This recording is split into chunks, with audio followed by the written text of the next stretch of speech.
అన్నదాత అన్నదాత మీ అన్నదాత, చెమటోడ్చి ఆహారాన్నందించే రైతన్నా, అనునిత్యం నీ కండదండగా నిలిచే నేస్తం ఎవరన్నా.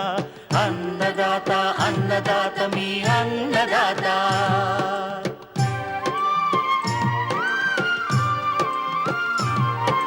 నూతన రీతుల సాగుబడికి, నూరింతలు పెరిగే దిగుబడికి సూచనలిచ్చే సస్య రక్షణకు, పశు పోషణకి శాస్త్ర విజ్ఞానం అందించి ముందుకు నడిపే తెలుగు రైతు భారతదేశానికి మకుటం అయ్యేలా తీర్చిదిద్దే ఆశయంతో మిమ్ము మేలు కొలిపేది అన్నదాత. అన్నదాత అన్నదాత మీ అన్నదాత. అన్నదాత అన్నదాత మీ అన్నదాత. అన్నదాత ప్రేక్షకులకు నమస్కారం. ఈనాటి ముఖ్యాంశాలు: ఖరీఫ్లో చిరుధాన్యాల సాగు, యాజమాన్యపు మెలకువలు, కొత్తగా చీనీ నిమ్మ తోటలు నాటే రైతులు దృష్టిలో ఉంచుకోవాల్సిన అంశాలు, ఇంకా జై కిసాన్ వ్యవసాయ సమాచారం.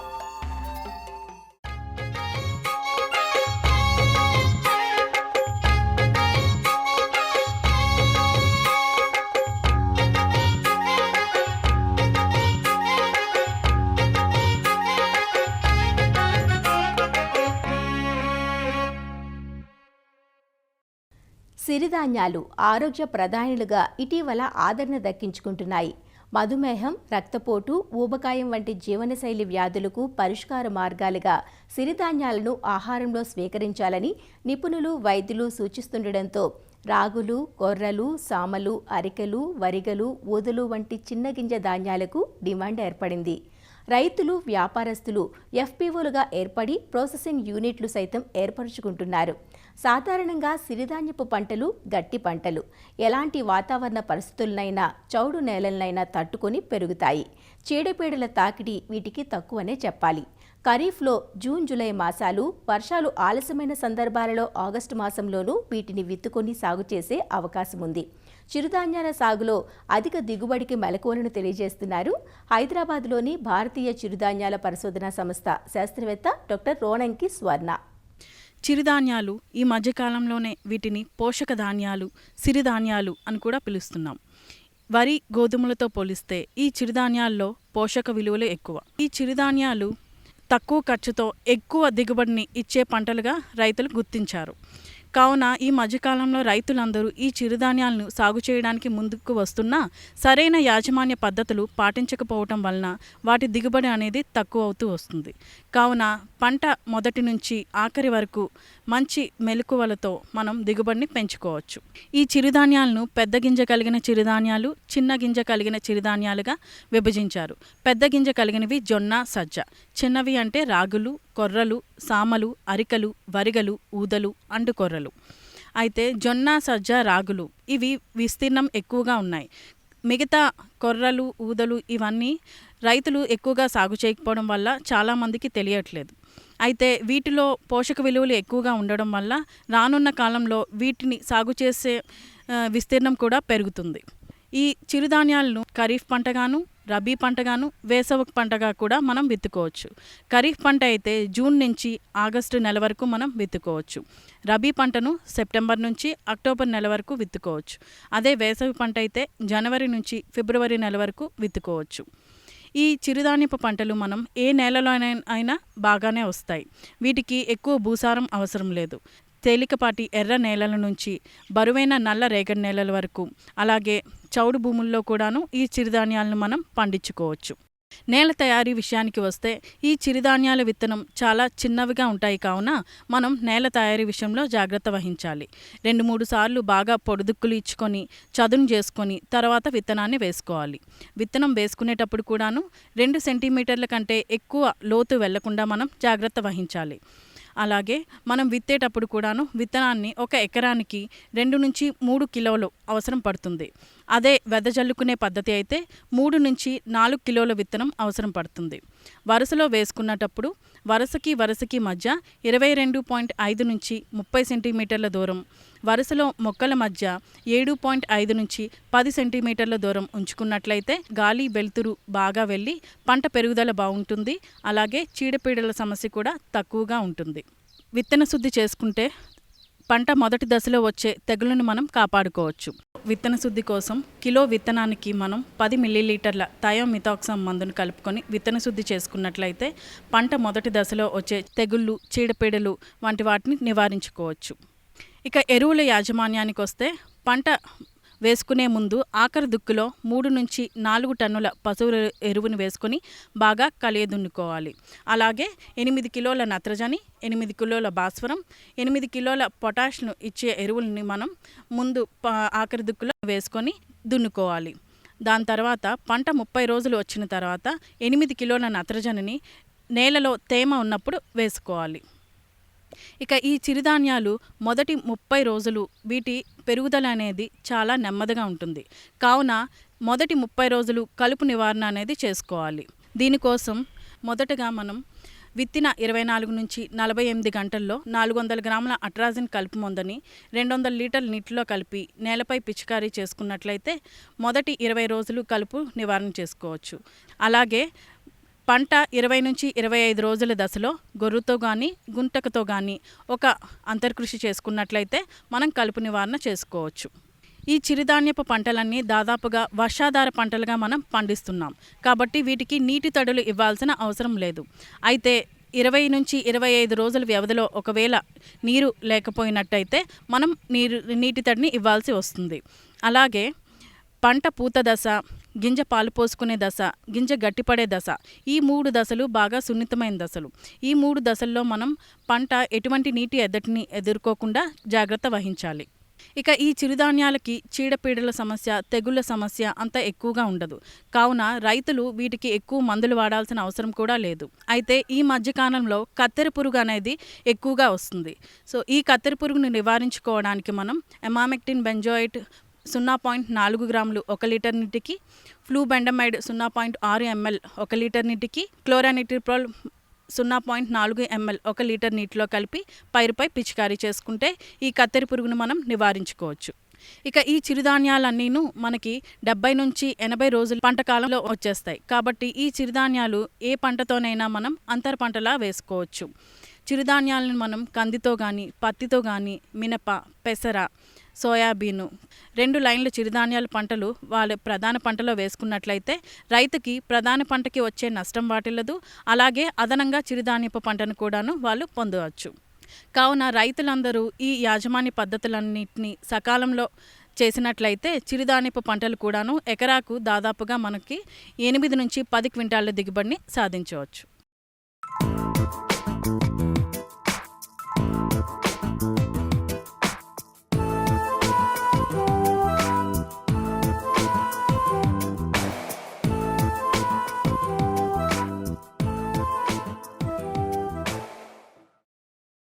ఉభయ తెలుగు రాష్ట్రాల్లో సాగయ్యే పండ్ల తోటల్లో మామిడి తర్వాతి స్థానం ఆక్రమించింది చీనీ నిమ్మ. నాటిన 30 ఏళ్ల పాటు రైతుకు ఫలసాయనివ్వాల్సిన ఈ తోటలు అర్ధాంతరంగానే ముగిసిపోవటం చూస్తున్నాం. ఎంచుకున్న మొక్కలు సరైనవి కాకపోవటం, అనువు కాని నేలలో సాగు చేయటం వంటి కారణాలతో మొక్కలు పెట్టిన కొన్నాళ్ళకే వేరుకుళ్ళు, బంకకారు, గజ్జి తెగుళ్లు బారిన పడి క్షీణించిపోవటం చూస్తున్నాం. మరి కొత్తగా చీనీ నిమ్మ తోటలు సాగు చేయాలనుకుంటే రైతులు ఎటువంటి నారు మొక్కలను ఎంచుకోవాలి? ఎలాంటి నేలల్లో సాగు చేపట్టాలి?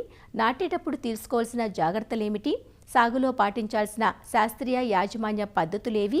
ఇలా అన్ని వివరాలను తెలియజేస్తున్నారు తిరుపతిలోని చీనీ నిమ్మ పరిశోధనా స్థానం ప్రధాన శాస్త్రవేత్త డాక్టర్ నాగరాజు. చీనీ మొక్కలు కానీ నిమ్మ మొక్కలు కానీ వేసుకునేదానికి ముఖ్యంగా వేసుకునే ముందు మీ ప్రాంతంలోని భూమి ఎలా ఉంది, అలాగే భూసార పరీక్ష మీరు చేపించారా లేదా అన్నది ముఖ్యం. మొక్కలను నాటే ముందు ఆ భూమి చీనీ నిమ్మ తోటలు వేసుకునేదానికి అనువైనదా కాదా అనేది మీరు తెలుసుకోవాల్సి ఉంటుంది.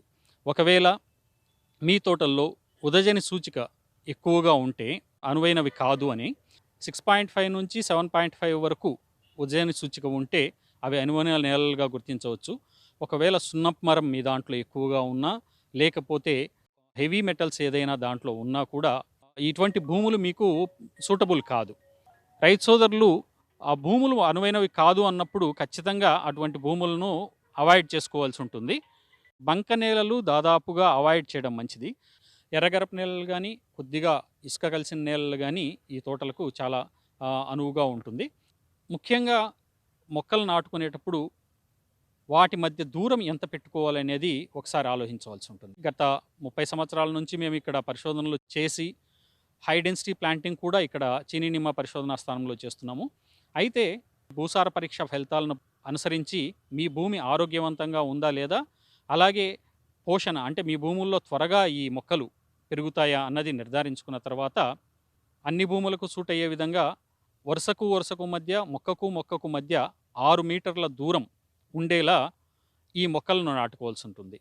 మొక్కలు నాటుకునేందుకు 1 నెల ముందుగానే గుంతలను తీసుకోవాల్సి ఉంటుంది.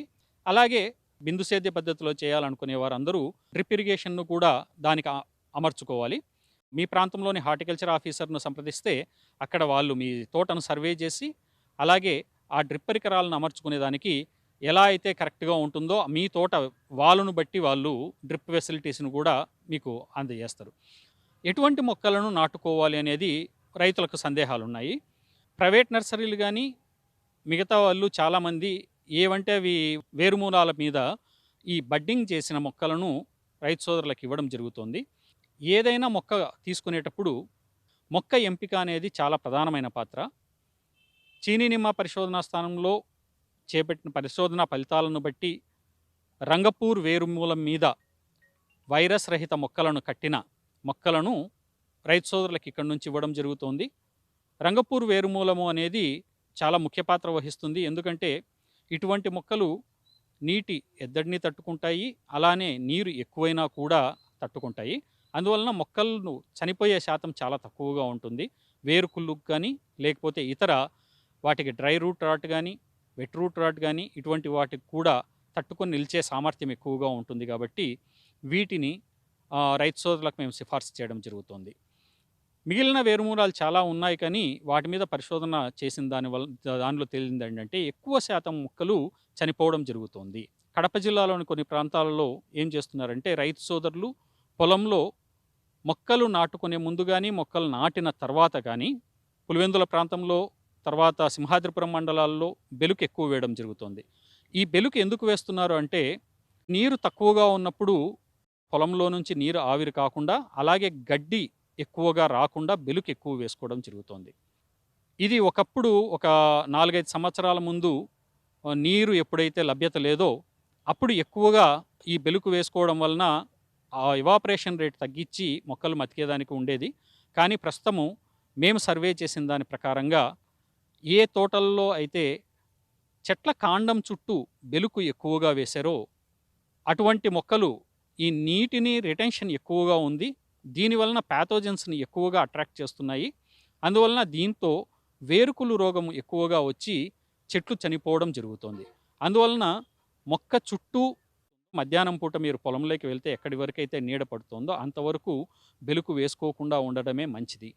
ఈ జాగ్రత్తలు కొద్దిగా కడప జిల్లా వాసులు పాటించాలి. మిగతా ప్రాంతాల్లో ఈ ప్రాక్టీస్ లేదు. ఇంకొక విషయం ఏంటంటే మొక్క నాటే ముందు 1 సంవత్సరం మొక్కలను రైతు సోదరులు ఎన్నుకోవాలి. ముదిరిన ఆకులు ఉండే మొక్కలను మాత్రమే నర్సరీల నుంచి తీసుకొని అటువంటి మొక్కలను మాత్రమే గుంతల్లో నాటుకోవాల్సి ఉంటుంది.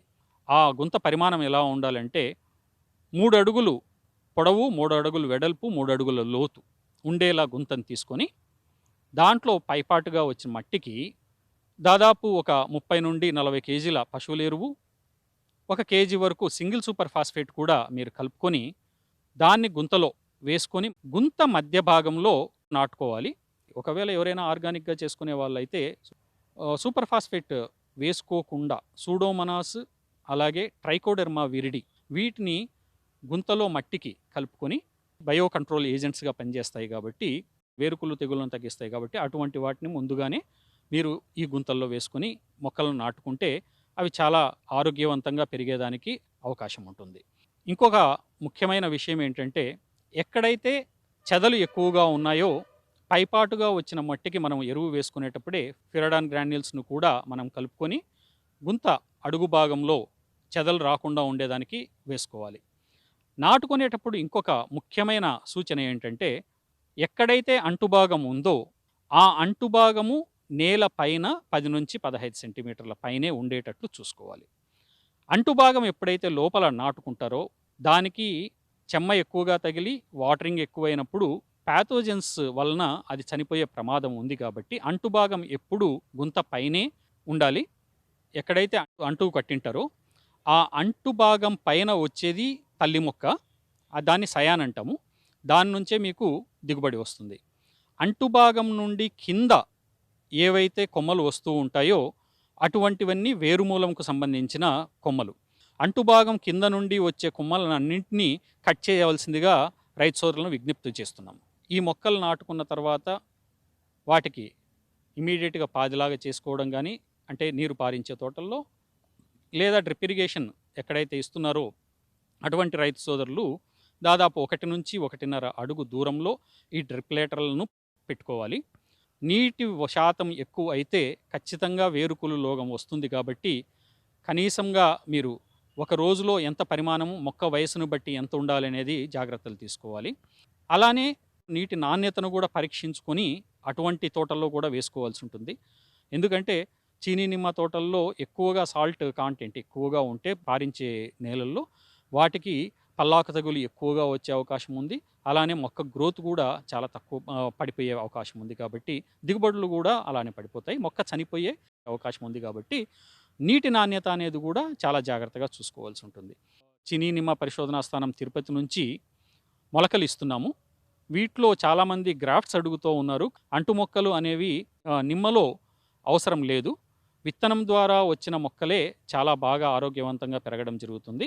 అలాగే తల్లి లక్షణాలను పోలి ఉంటాయి. కాబట్టి విత్తనం నుంచి వచ్చిన మొక్కలనే బాలాజీ నిమ్మ రకాన్ని ఇక్కడి నుంచి ఇవ్వడం జరుగుతుంది. అలాగే మా ఉద్యాన విశ్వవిద్యాలయంలో పెట్లూరు రీసెర్చ్ స్టేషన్, అక్కడి నుంచి కూడా పెట్లూరు సెలక్షన్ 1 నిమ్మ రకాన్ని కూడా మనం ఇవ్వడం జరుగుతుంది. అలాగే ఇంకొక రీసెర్చ్ స్టేషన్ మహానంది నుండి కూడా చీనీ మొక్కలు మరియు నిమ్మ మొక్కలను కూడా అక్కడి నుంచి సప్లై చేయడం జరుగుతుంది. ఈ రైతు సోదరులందరూ అన్ని జాగ్రత్తలు తీసుకొని మెలకువలతో పాటించవలసిందిగా కోరుతున్నాం.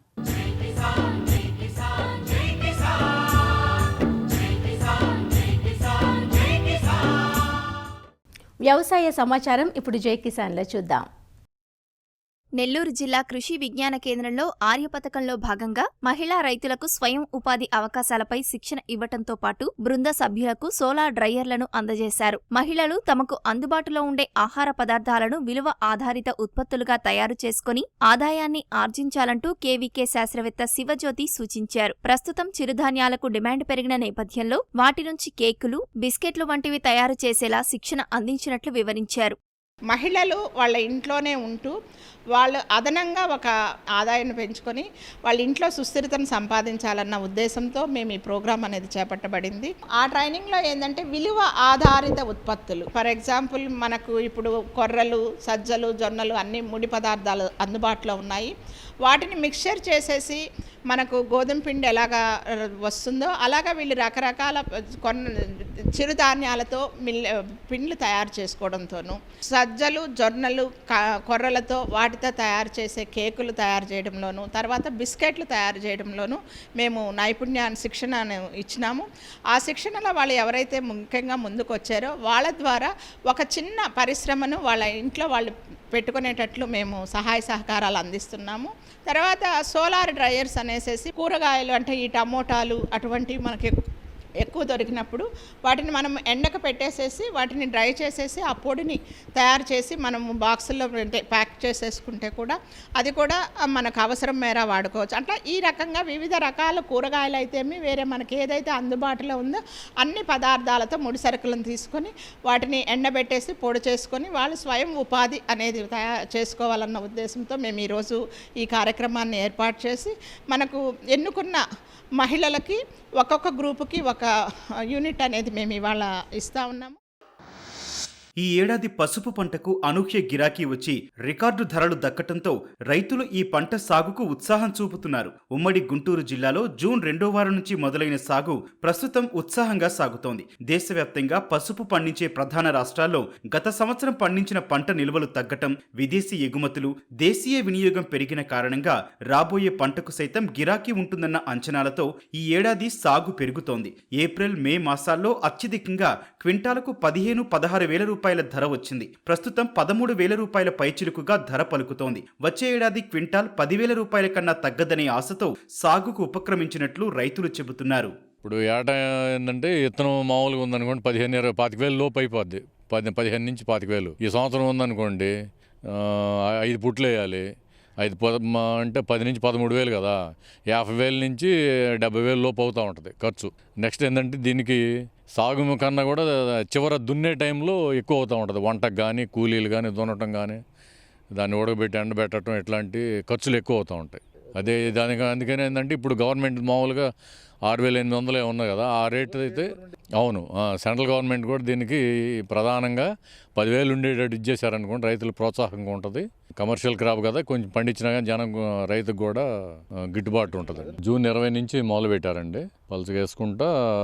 ఇప్పుడు దాదాపు ఎండింగ్లోకి వచ్చింది. ఇంకా ఏమైనా ఉంటే తక్కువ 2 or 3% ఉంటుంది వేయాల్సిన వాళ్ళు ఎవరిని ఉంటే. మ్యాక్సిమం ఇప్పుడు లంకల్లో అనుకోండి ఇంకా ముందే వేస్తారు వాళ్ళు. మే నెల చివరి నుంచే వేస్తూ ఉంటారు వాళ్ళు. విత్తనం అది ఏంటంటే అందుబాటులో లేదు కదండి ధరలు. ఎవరు మామూలుగా రైతు ఏంటంటే ఎవరు విత్తనం వాళ్ళే తీసుకుంటారు. ఏది వచ్చేడు పంట ఎంత వేయాలో దానికి మనం ఎంత ఏరియా అయితే వేస్తామో దానికి తగ్గ తీసుకుంటారు. ఏడేందంటే అందరూ గిట్టుబాటు లేక పోయిన సంవత్సరం 2-3 సంవత్సరాలు తగ్గించుకుంటూ వచ్చి నేడు అసలు శాంతం తగ్గించేశారు. మళ్ళీ రేట్ వచ్చిందని ఉద్దేశంతో కొంతమంది ఏంటంటే మళ్ళీ మనం విత్తనం డెవలప్ చేసుకుందాం ఎవరికాళ్ళు పెంచుకుంటూ వచ్చారు. మళ్ళీ ఇప్పుడు ఇది ఎండు పసుపు ఇది రేటు ఉండేపాటికి ఏదైనా రైతు ఆశ ఉంటుంది కదండి. రైతు ఏంటంటే ఉంటుంది వచ్చేడు 10,000కి లోపన్న ఉండకుండా ఉంటుంది అనే ఉద్దేశంతో గిట్టుబాటు అవుద్దులనే ఉద్దేశంతో వేస్తున్నారు. మామూలుగా ఏంటంటే ఓవరాల్గా 1,25,000 అట్లా ఉంటాయండి మొత్తం మీద. కౌళ్ళు ఇవన్నీ లెక్కేసుకుంటే సొంతారులకైతే ఆ కౌలు తగ్గుద్ది. ఏదైనా 10,000 అటు ఇటుగా ఉంటే గిట్టుబాటు అవుద్దండి పసుపు.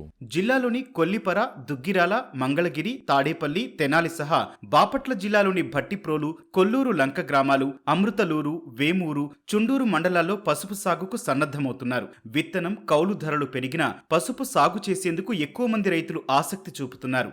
ఎకరా కౌలు ఈ ఏడాది 30,000 నుంచి 50,000 రూపాయలకు పెరిగింది. ఎరువులు, సస్య రక్షణ, కలుపు నివారణ, కూలీల ఖర్చు వెరసి 1,00,000 రూపాయలకు పైగా పెట్టుబడి అవుతుందని రైతులు చెబుతున్నారు. ప్రతి సంవత్సరం గిట్టుబాటు లేదండి. ఎకరానికి 2 లక్షలు ఖర్చు వస్తుందండి. ఇప్పుడు ఈ సంవత్సరం అయితే ఇతనే కొనుగోలు 60,000 70,000 అవుతుందండి. కౌలు వచ్చేసరికి 40,000 ఉంది, 40,000-50,000 మధ్యలో ఉంది. ఏదన్నా ఈ 2 కలిపి 1,00,000 రూపాయలు అవుతుంది. రేపు పసుపు బిగిన కానీ ఎట్లయినా ఎకరానికి 70,000 ఖర్చు వస్తుందండి. మళ్ళీ మధ్యలో 30,000, ఏదైనా 2 లక్షలు. ఏదైనా ఎకరానికి గట్టిగా 30 క్వింటాలు ఉండి కనీసం క్వింటా 9,000 ఉంటే కానీ మినిమం గిట్టుబాటు కాదండి రైతుకి. ఈ ఏడు బాగుంది. పోయినేడు పంట పండింది రేట్ లేదు. ఈ సంవత్సరం పంట పండలేదు, రేటు ఉన్నాయి. అప్పుడు 2 లక్షలు వచ్చినాయి, ఇప్పుడు 2 లక్షలు వచ్చినాయి. రేటు గిట్టుబాటు అయిద్దని ఆశ అండి. ఏదైనా 10,000 ఉంటే గిట్టుబాటు అయిద్దని మన రైతుకి. మినిమం 10,000 ఉండాలి. ఈసారి పెట్టుబడులు పెరిగిన నేపథ్యంలో క్వింటాలకు 10,000 రూపాయలకు తగ్గకుండా ధర ఉంటేనే సాగు మిగులుబాటుగా ఉంటుందంటూ రైతులు చెబుతున్నారు. మరిన్ని విభిన్న అంశాలతో రేపటి అన్నదాతలో మళ్ళీ కలుసుకుందాం. అంతవరకు సెలవు, నమస్కారం. అన్నదాతలు తమ సందేహాలు, సమస్యలను 1800-425-4085 టోల్ ఫ్రీ నంబర్లో ఉదయం 10 నుంచి 11 గంటల మధ్య పని దినాలలో సంప్రదించగలరు. ఈ కార్యక్రమాన్ని యూట్యూబ్లో www.youtube.com/అన్నదాత ఈటీవీ లింక్ ద్వారా వీక్షించవచ్చు. అన్నదాత కథనాలు ఈటీవీ విన్ మొబైల్ యాప్లోనూ వీక్షించండి.